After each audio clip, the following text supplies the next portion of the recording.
뉴스 브리핑. 대법원이 펜실베니아주와 노스캐롤라이나주의 우편투표 개표기한 연장을 승인했습니다. 펜실베니아주는 선거일 이후 사흘 이내에 도착한 우편투표를 개표해 집계에 반영할 수 있다고 판결했습니다. 단 11월 3일 오후 8시까지 도착한 우편투표용지와 11월 6일 오후 5시까지 도착한 우편투표용지를 구분해서 개표하도록 했습니다. 노스캐롤라이나주는 선거일 이후 9일 이내에 도착하는 우편투표물도 개표하도록 했습니다. 하지만 연방 대법원은 앞서 위스콘신주의 경우 11월 3일 선거일까지 도착한 우편투표만 개표하도록 결정한 바 있는데요. 연방 대법원의 이 같은 엇갈리는 결정은 각 주의 개표 방식에 연방법원이 개입하지 않겠다는 뜻이라고 NPR 방송이 보도했습니다. 총선거가 5일 앞으로 바짝 다가온 가운데 도널드 트럼프 대통령과 조 바이든 민주당 대선 후보는 오늘 가장 중요한 경합주인 플로리다에서 맞불 집회를 가집니다. 트럼프 대통령은 오후 1시 30분에 템파에서 유세를 가지고 동시에 바이든은 브로워드 카운티에서 유세를 가진 뒤 저녁에 템파를 방문합니다. 양측 후보 모두에게 29명의 선거인단을 가진 플로리다는 반드시 승리해야 하는 곳인데요. 플로리다주 선관위에 따르면 어제 아침까지 플로리다주는 690만 명 이상이 투표를 마쳤는데 MBC 방송이 화요일까지 집계 한 결과에 따르면 민주당원이 42%로 공화당 37%보다 5%포인트 더 많았고 무소속 유권자가 21%로 역시 높은 비중을 보였습니다. 디캡 카운티 선거관리위원회는 오늘부터 디캡 카운티 내 모든 투표소에 한국어로 번역된 샘플 투표용지를 배치합니다. 비록 샘플이긴 하지만 지역 선관위가 공식적으로 한글 투표용지를 제작해 배치하는 것은 조지아주 역사상 이번이 처음입니다. 이 한글 샘플 투표용지는 웹사이트 dcapvotes.com에서도 다운로드할 수 있습니다. 샘플 투표용지는 실제 투표에 사용되는 것은 아닙니다. 다만 유권자가 투표하는 데 참고할 수 있도록 제작한 것인데 에이시안 아메리칸 정의진흥센터 애틀란타 지부는 이번 프로젝트를 통해 한인의 정치력이 한 단계 신장할 것으로 기대한다고 밝혔습니다. 센터 측은 한인 유권자가 언어의 장벽 없이 투표할 수 있도록 수년간 노력해왔으며 그 노력이 오늘의 성과로 나타나 감사하다면서 디캡 카운티가 선례를 만들어준 만큼 한인들이 많이 거주하는 귀넷, 캅 카운티 등 다른 지역의 선관위에도 한글 투표용지 제작과 배치를 촉구할 계획이라고 밝혔습니다. 프랑스 남부 니스에서 오늘 또다시 흉기 공격으로 3명이 사망하고 여러 명이 다쳤다고 로이터 통신이 보도했습니다. 로이터는 용의자가 현지 시간 오전 9시경 니스에서 가장 큰 카톨릭 성당인 노트르담 바실리크 성당에서 알라후 악바르, 즉 신은 위대하다라는 말을 외치면서 여성 1명을 참수하고 다른 2명을 살해했다고 전했습니다. 이번 사건은 경찰이 니스에서 권총으로 행인을 위협한 테러범을 사살한 지 몇 시간 만에 벌어진 것이며 이달 초 체첸 출신 남성이 프랑스 중학교 교사를 파리에서 참수한 사건 이후 프랑스 내에서 반이슬람 정서가 강해지고 있는 가운데 발생한 것이어서 유럽 내 문화 충돌 우려를 더욱 깊어지게 하고 있습니다.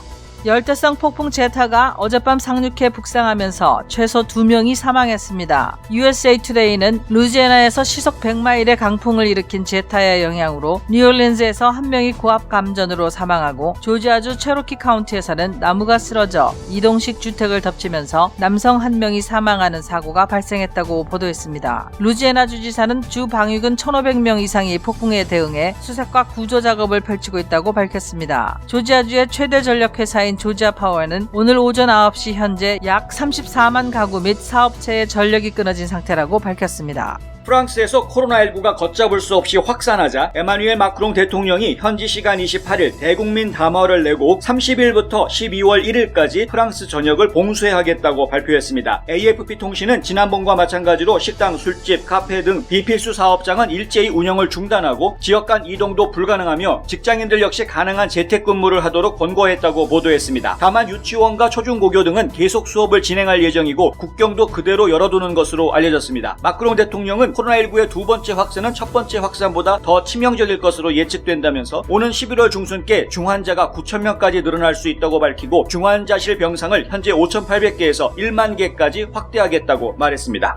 시진핑 중국 국가주석이 최근 광둥성 차오저우의 인민해방군 상륙부대를 방문해 전쟁 준비에 집중하라고 주문한 사실이 알려지면서 중국이 대만을 무력 침공하는 것 아니냐는 관측이 이어지고 있습니다. 하지만 BBC 방송에 출연한 전문가들은 전쟁을 불러올 변수가 곳곳에 잠복해 있다는 점에는 의견을 같이 하면서도 중국이 대만을 무력 침공할 가능성은 매우 낮다고 했습니다. 전문가들은 한국전쟁 당시 미국의 모호한 입장이 중국과 러시아의 한반도를 공격해도 괜찮다는 생각을 심어준 점을 상기해야 한다고 강조했는데요. 반면 미국이 한국전쟁에 참전했기 때문에 중국이 대만을 침공하지 못하게 하는 억제 효과가 있을 것이란 분석도 나왔습니다. 삼성 등으로부터 거액의 뇌물을 챙기고 회사 자금 횡령 혐의로 재판에 넘겨진 이명박 전 대통령에게 징역 17년이 확정됐다고 연합뉴스가 보도했습니다. 이 전 대통령은 2, 3일 뒤 동부구치소로 재수감될 것으로 알려졌습니다. 대법원은 이 전 대통령의 상고심에서 징역 17년과 벌금 130억 원, 추징금 57억 8천여만 원을 선고한 원심을 확정했습니다. 대법원의 최종 판결에 따라 10년 넘게 끌어온 다스 실소유주 논란은 이 전 대통령이 실소유주인 것으로 종지부를 찍게 됐습니다. 한국 개 농장에서 구조된 개 약 200마리가 새 주인을 찾기 위해 미국에 도착했다고 ABC 방송이 어제 보도했습니다. 국제동물보호단체 휴메인 소사이어티 인터내셔널이 지난 22일 한국 서해안의 해미면에 있는 개 농장에서 구조한 개 170마리와 앞서 구조됐던 26마리 등 총 196마리가 그 주인공입니다. ABC 방송은 한국에서 개고기 반대 운동이 전개되고 있다고 소개하면서 닐슨과 HSI의 설문조사 결과 한국인 84%가 개고기를 먹지 않을 것이라고 답했고 60%는 개농장 사업을 금지하는 것을 지지하고 있다고 전했습니다. 애틀랜타 한인회는 어제 기자회견을 개최하고 최근 불거진 영수증 중복 제출 문제와 관련해 귀넷 카운티 담당자와 27일 전화통화를 갖고 중복 제출된 영수증을 대체하거나 해당 금액 8,378달러 18센트를 카운티에 돌려주면 기금을 계속 집행하는 것으로 일단락 지었다고 해명했습니다. 김윤철 한인회장은 27일부로 상임위원회가 재가동됐다고 밝혔는데요. 지역 한인 언론들은 영수증 중복 제출 외에도 리임버스 청구 횟수와 시기에도 김 회장과 귀넷 카운티 측의 말이 다르다고 지적하고 또 다른 의혹을 낳았다고 보도했습니다. 경험과 실적이 증명하는 김효지 부동산 전문인. 학자금과 대학 입시 상담은 AGM 인스티튜트. 안녕하십니까, 홍성구 기자입니다. 연방 대법원이 어제 좀 희한한 결정을 내렸습니다. 사실 뭐 희한하다라고 말하는 건 어폐가 있습니다만은 눈에 띄는 결정을 내렸습니다. 뭐냐면은 우편 투표에 대한 이야기인데요. 선거일이 11월 3일인 거 다 알고 계시죠? 다음 주 화요일입니다. 이 선거일까지 보통은 접수된 우편 투표에 대해서만 개표하도록 보통은 일반적으로 그렇게 여태까지는 주로 해왔는데 이번에는 코로나 사태 때문에 우편 투표 개표를 좀 더 연장해달라. 왜냐하면 우편 사고가 있을 수도 있고 우편물이 늦게 도착할 수 있는 그런 여지가 항상 있기 때문에 그래서 선거 당일보다 며칠 뒤까지 우편 개표를 좀 더 늦춰달라. 이렇게 이제 요청한 지역들이 여러 곳 있습니다. 근데 그 여러 지역들 중에서도 특히 경합주에서 그런 곳들이 나오는 것은 저희가 좀 주의 깊게 관심 있게 보고 있는데 얼마 전에 위스콘신주에 대해서는 대법원이 더 연장 안 된다. 그냥 11월 3일까지만 해라. 이렇게 판결을 내렸었죠. 그랬는데 어제는요. 펜실베니아주와 노스캐롤라이나주에 대한 판결이 정반대로 나온 겁니다. 펜실베니아주도 3일 더 연장해라 했고요. 노스캐롤라이나주 같은 경우에는 9일을 더 연장하도록 그렇게 되어 있습니다. 무슨 얘기냐면 11월 3일 선거가 끝나도 실제로는 그로부터 무려 9일이나 지난 다음까지 기다려야 되는 겁니다. 왜? 노스캐롤라이나주의 이 결과가 결정적인 영향을 주게 된다 그러면 그렇다는 것입니다. 그러니까 노스캐롤라이나 주를 빼고도 다른 주에서 이미 270명의 선거인단을 확보하는 결과가 나오면 그거로 선거가 끝나는 거니까 큰 문제가 되지는 않습니다만은 만약에 그렇지 않을 경우가 충분히 발생할 수 있거든요. 지금 경합주들이 워낙에 박빙이기 때문에 그럴 수 있어서 지금 중요한 주 중에 하나입니다. 노스캐롤라이나 주는. 근데 이 노스캐롤라이나 주 같은 경우에 경합주임에도 불구하고 선거일로부터 9일, 무려 9일입니다. 9일 뒤까지 우편투표를 개표할 수 있다. 이렇게 해준 겁니다. 지금 어떻게 되는 건지 좀 헛갈리는 이런 상황이죠. 그런데 헛갈리실 필요가 전혀 없는 게요. 연방대법원에서 이런 판결을 내릴 수밖에 없는 근본적인 이유가 있습니다. 그게 뭐냐 하면은 바로 jurisdiction, 그러니까 관할권이라는 문제입니다. 이 jurisdiction이라는 문제는 굉장히 중요한 문제입니다. 이것 때문에 남북전쟁이 벌어진 거나 마찬가지입니다. 그러니까 연방이 해야 될 일이 있고 각 주정부, 각 주 단위로 해야 할 일들이 서로 구분이 되어 있다는 것이죠. 주에서 결정할 거를 함부로 연방에서 끼어들어서 결정하지 마라. 그런 것들이 있다는 것입니다. 그것 때문에 남북전쟁이 벌어졌다니까요. 주 정부에서 각자 선관위원회를 조직을 하고 선거 관리를 주 정부 차원에서 하고 있기 때문에 사실은 모든 선거는 주 단위로 이루어지는 겁니다. 연방정부에서 선거를 이래라 저래라 할 수 있는 것은 사실 아닙니다. 그것은 연방정부의 관할권이 아니라고 봐야 하는 것이죠. 그래서 주 정부 단위로 선거가 운영이 되니 주 정부에서 결정한 일정, 절차 이런 것들을 존중해 주는 것이 그 연방 차원에서의 기본 예의가 되는 것입니다. 그러니까 소송은 연방 대법원까지 소송이 올라오긴 했지만, 항소가 올라오기는 했지만은 대법원 입장에서는 주 정부에서 내린 결론을 최대한 존중해 줄 수밖에 없는 그런 상황이죠. 실제로 위스콘신 같은 경우도 그렇게 해서 주정부의 입장을 존중해서 결정한 것이고요. 지금 노스캐롤라이나 그리고 펜실베니아도 마찬가지로 주 정부의 입장을 존중해서 내려진 결론들입니다. 그런데요, 이게 다가 아니라는 겁니다. NPR 방송이 이게 다가 아니다, 소송이 계속 이어질 수 있다, 이렇게 보도를 했는데 무슨 얘기냐면요, 이게 최종 결정이 아니고 또 다른 소송, 똑같은 선거를 두고 또 다른 내용의 소송이 벌어질 수 있다는 겁니다. 예를 들면요, 지금 이제 개표가 시작이 됐는데 이미 확정이 됐으니까 더 이상 할 필요 없다, 아니다, 개표해가지고 재검표까지 다 해야 된다, 이런 주장들이 엇갈리는 현상들이 나타날 수 있다는 겁니다. 이러면은 주 정부 차원 혹은 주 차원의 주 법원 차원에서 할 수 있는 한계를 넘어서게 되죠.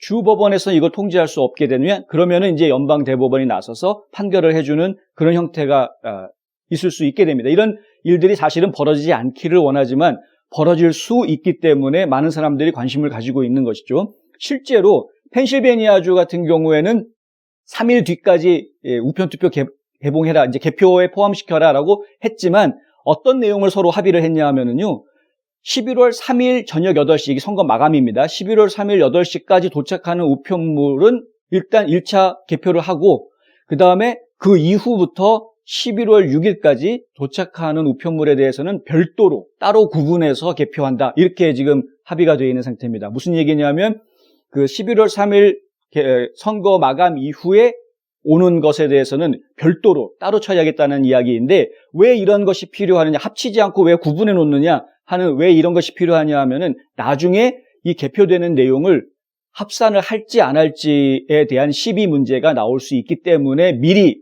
그런 조치를 취해두는 것입니다. 그러니까 나중에 이 들어오는 것들을 개표를 아예 안 하게 할 수도 있다라는 상황이 벌어질 수도 있는 거고요.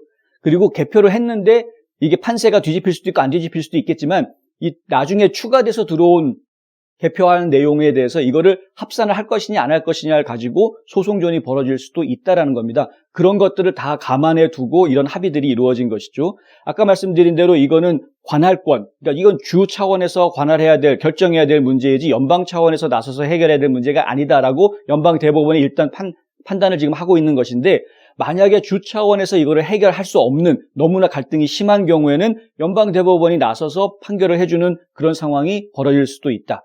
이런 상황이 실제로 벌어지게 되면, 그러면은 다들 아시다시피 현재 대법원의 구조상 대법관이 9명인데 6명이 보수 성향이고 3명이 진보 성향이다 보니 결국에는 대법원에서 내려지는 결정은 아무래도 트럼프 선거 캠프 측에 좀 유리한 결정으로 가지 않겠느냐, 이렇게 예상해 볼 수 있는 것입니다.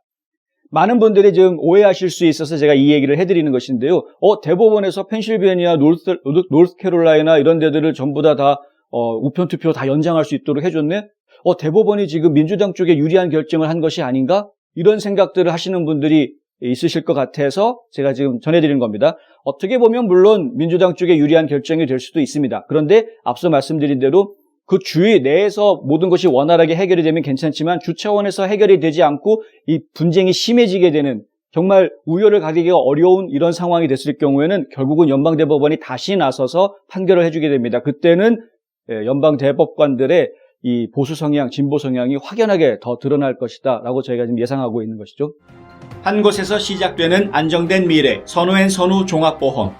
미네소타, 그 다음에 그 위스콘신, 미시건, 그 다음에 펜실베니아까지 이렇게 쭈루룩 있는 이 4개의 주 정도를 저희가 그 러스트벨트라고 이야기할 수 있을 것 같고요. 이 지역에 있는 주들이 이번 선거 판세에서 굉장히 중요한데, 이 바이든 선거 캠프 측에서는 펜실베니아는 본인이 태어난 동네이기도 하다 보니까 바이든이 우세하다라고 이제 확신을 하고 있고, 그 주변에 있는 3개, 미네소타, 위스콘신, 미시건, 이 3개의 주를 블루월이라고 그래가지고요, 이 3개를 다 먹어야 된다라는 그런 전략을 지금 펼치고 있습니다. 이게 4년 전에는 이 지역들이 전부 다 트럼프를 찍었던 곳들인데, 2년 전 선거에서 민주당 쪽으로 많이 돌아서는 모습을 보여줬기 때문에 이번에 대통령 선거에서도 민주당으로 돌아선 모습을 보여줄 것이라는 기대를 지금 가지고 있는 것이죠. 여론조사 결과에서도 보면은 민주당이 좀 더, 그러니까 바이든 후보가 좀 더 많이 표를 받는 쪽으로 지금 모양새를 보이고 있는, 숫자상으로는 그렇게 보여주고 있고요. 그런데 조기 투표를 한 숫자를 놓고도 이야기하면은 아이오와주 같은 경우에는 민주당에서 조기 투표한 사람이 49%, 공화당은 32%밖에 안 됩니다. 차이가 많이 나죠. 미네소타 같은 경우에도 민주당은 47%, 공화당은 30%. 여기도 차이가 좀 나죠. 자, 네바다 같은 경우에는 민주당이 41%, 공화당이 36%, 애리조나는 민주당 40%, 공화당 36%. 여기는 차이가 좀 덜 나는 편입니다. 노스캐롤라이나 같은 경우에는 민주당으로 투표한 사람이 39%인데 공화당으로 투표한 사람은 31%. 이렇게 지금 퍼센테이지가 나와 있는 상황입니다. 이렇다 보니까 이런 경합주들 지역에서 민주당 쪽이 좀 앞서고 있다라는 모습을 보일 수 있는 것이죠. 이게 굉장히 민주당 쪽에서는 의미 있는 그런 결과입니다. 반대로 위스콘신주 같은 경우에는 민주당이 36% 투표했는데 조기 투표에 36%인데 공화당이 지금 42%를 차지하고 있습니다. 공화당이 더 많죠. 미시건도 마찬가지입니다. 민주당은 39%인데 공화당이 41%. 물론 차이는 많이 안 납니다. 조지아주 같은 경우에는 민주당이 43%, 공화당이 50%. 공화당이 50% 조기 투표, 조지아주 같은 경우에는 흑인 유권자 투표가 이번에 눈에 띄게 많아져가지고 민주당이 유리한 것 아니냐 이런 관측이 나왔었는데 공화당 쪽의 투표가 50%를 차지했다고 하니까요. 꼭 흑인 유권자가 트럼프 대통령을 반대하는 표라고 보기는 어렵다라는 이야기가 현실화돼가고 있는 것이 아닌가 이렇게 생각이 되고요. 오하이오주 같은 경우에도 민주당 쪽이 39%, 공화당 쪽은 48%. 텍사스는 뭐 당연히 공화당 쪽이 53% 많이 나왔습니다. 인디애나주 같은 경우가 민주당이 33%, 공화당은 55% 이렇게 나왔고요. 네브라스카도 민주당이 39%, 공화당이 43% 이렇게 나왔습니다. 지금 저희가 그러니까 경합주라고 이야기하는 지역들도 보면은 한 절반 정도는 민주당에 유리한 그런 그 조기 투표 결과를 보이고 있고 또 절반 정도는 또 공화당에 유리한 조기 투표 결과를 보이고 있는 그런 상황인 것이죠. 그런데 제가 지금 아까 숫자들을 말씀해 드릴 때 빠뜨린 부분이 있었는데요. 그게 뭐냐면 바로 무소속입니다. 무소속이요. 공화당 쪽이 적다라고 해드렸던 이 노스캐롤라이나주 같은 경우에는 무소속 유권자가 30%, 이 무당파가 30%나 됩니다. 그러니까 누구 찍었는지 정말 알 수가 없는 거죠. 애리조나가 24%. 그러니까 애리조나도 지금 민주당이 40%, 공화당이 36%인데 근데 무소속이 24%니까 정말 알 수가 없는 겁니다. 이런 상황이라는 거죠. 전에도 얘기해드렸지만은 공화당 유권자들, 특히 트럼프 지지자들은 대체로 11월 3일 날 그날 투표하러 나오겠다라는 사람들이 훨씬 많습니다. 그러니까 그날 11월 3일 날 투표하겠다라는 그 친 트럼프 유권자들이 많기 때문에 지금 그 전에 조기 투표에서 먼저 선점을 해야 된다. 먼저 선점 우위를 차지해야 된다라는 것이 이 조 바이든 선거 캠프 측의 전략이었는데 이게 지금 제대로 잘 안 되고 있다라는 것이죠. 전체적인 판세는 트럼프 대통령한테 유리한 판세로 가고 있다라는 겁니다.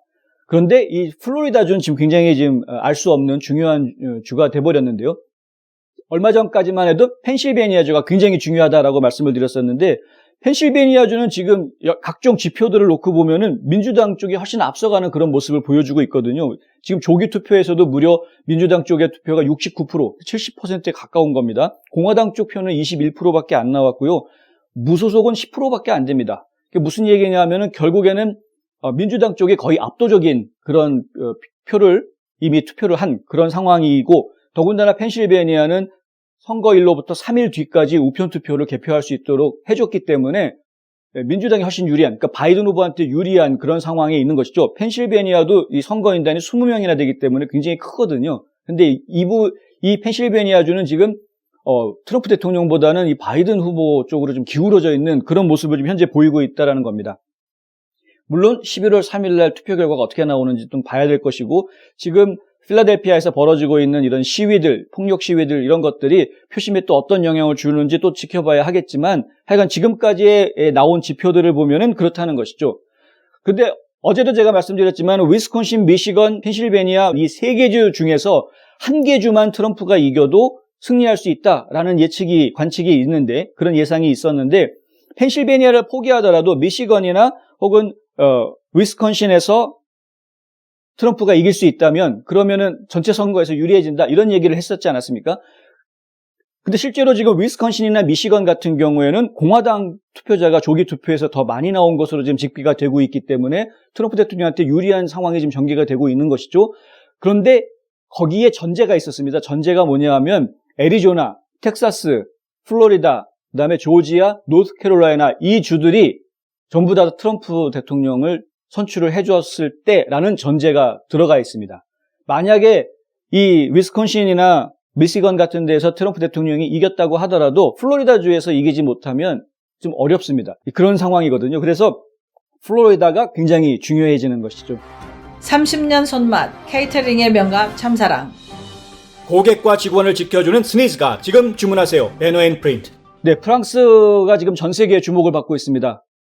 이 테러가 자꾸 발생을 하는 것인데 아주 끔찍한 그것도 참수 테러가 지금 발생을 하고 있습니다. 과거에 아이시스 같은 그런 그 이슬람 단체에서 그 자기네들이 납치해 간 사람들을 공개적으로 처형하는 그런 모습들 속에 참수가 있기는 했지만은 이건 그냥 서방 세계에서 민간인들이 민간인들을 참수하는 이런 그 테러 행위는 참 드문 사례였는데요. 지금 불과 얼마 안 돼, 지금 한 달 사이에만 2번이나 이런 사건이 벌어졌고요.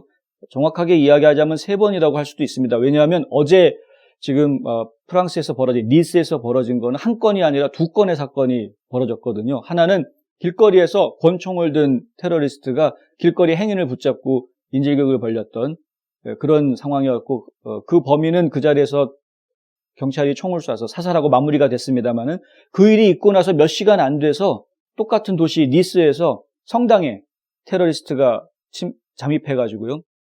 그 성당 안에 있는 그 성수대 근처에서 사람들을 잡아가지고 칼로 살인을 저지르는 그런 일이 벌어졌습니다. 3명이 사망을 했는데 그중에 여성 1명이 참수를 당했다라는 이야기입니다. 정말 끔찍한 일인데 이 사태가 저희가 지금 신중하게 볼 수밖에 없는 부분이요. 바로 문화 충돌이라는 것 때문에 그렇습니다. 제가 흔히 얘기하는 이제 아마겟돈 전쟁이라는 얘기 혹시 들어보신 적 있으시겠습니다만은 이게 중동에서 이런 전쟁이 벌어질 것이다. 그래서 많은 분들이 과거에 제3차 세계대전은 중동 지역에서 벌어질 것이고 그 원인은 바로 이런 그 문화 충돌 때문일 것이다. 그때 주목이 됐던 것이 바로 이스라엘이었었죠. 이스라엘과 아랍 국가들 간의 어떤 종교적인 갈등이 결국에는 전쟁으로 비화될 것이고 그것은 이제 연합군과 연합군의 싸움이 될 것이어서 결국에는 세계 3차 대전으로 확산될 것이다. 그래서 이 문화 충돌이라는 것이 그냥 단순한 어떤 종교 간의 갈등이 아니라 전 세계 인류에게 큰 문제가 될 수 있다.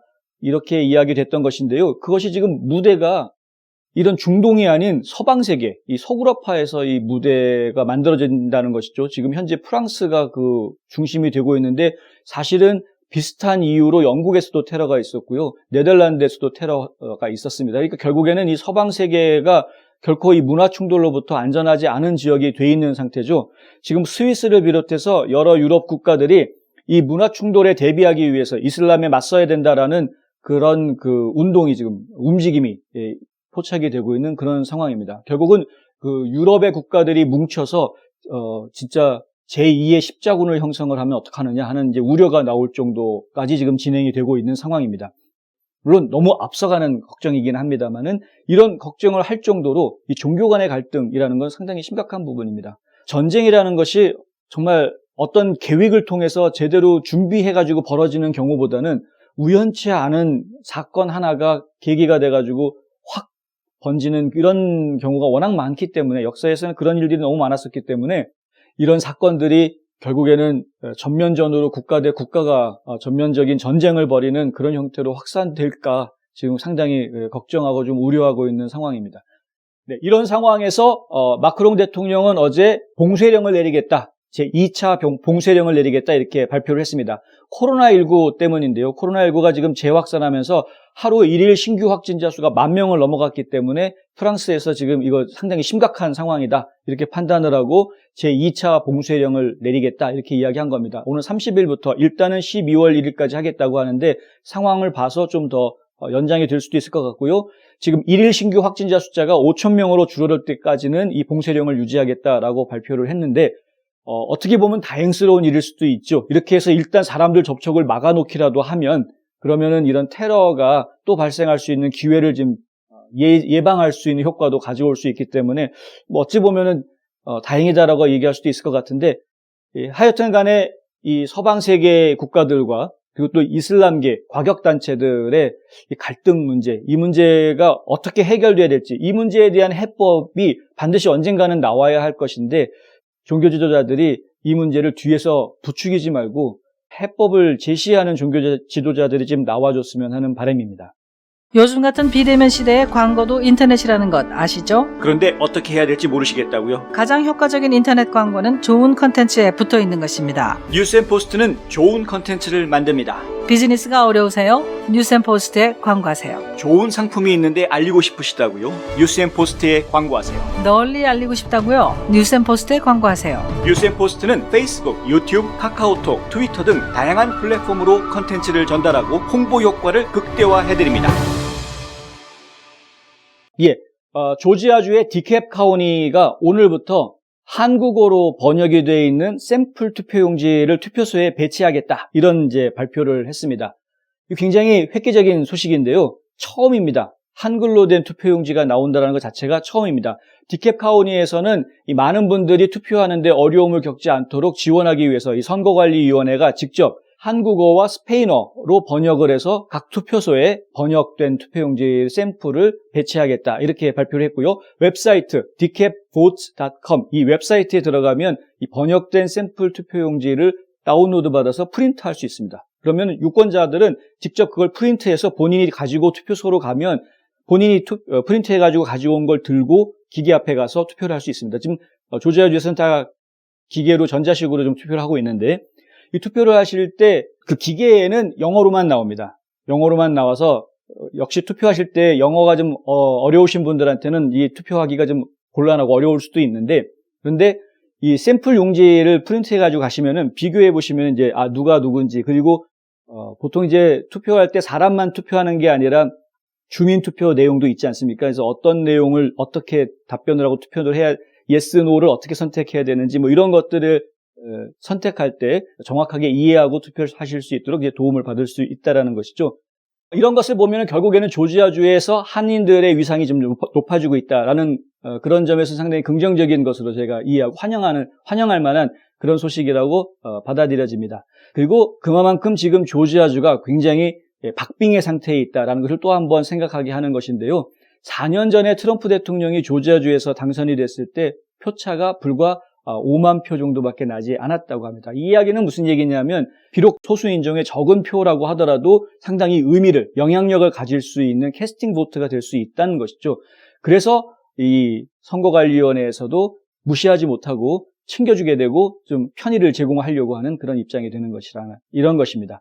그러니까 이런 기회를 저희가 놓치면 안 되겠죠. 이런 기회를 좀 더 넓은 지역에서 더 확실하게 받을 수 있도록 우리 세력을 좀 더 키워나가야, 정치력을 좀 더 신장시켜 나가야 하는데요. 그러기 위해서 가장 먼저 해야 되는 것이 바로 유권자 등록입니다. 유권자 등록 숫자가 많아야, 그래야 저희가 좀 더 목소리를 크게 낼 수 있고, 이러한 요구들, 한인들을 위해서 이렇게 해달라라는 요구들을 할 수가 있는 것이기 때문에 그렇습니다. 그리고 이미 지났지만은 센서스 참여 같은 것도 그래서 중요하다고 말씀드리는 것이고요. 그리고 뉴스 브리핑 같은 프로그램을 지금 계속 보셔야 되는 거죠. 그래야 이 세상이 어떻게 돌아가고 미국이 어떻게 돌아가는지 알면서 우리가 어떻게 또 대처해야 되고 앞으로 무엇을 타겟으로 해서 행동해야 할지를 생각할 수 있게 되기 때문에 그렇습니다. 오늘 홍성구의 뉴스 브리핑은 여기까지 하겠습니다. 구독, 좋아요 잊지 말아주시고요. 저는 내일 또 다시 찾아뵙겠습니다. 시청해 주셔서 감사합니다.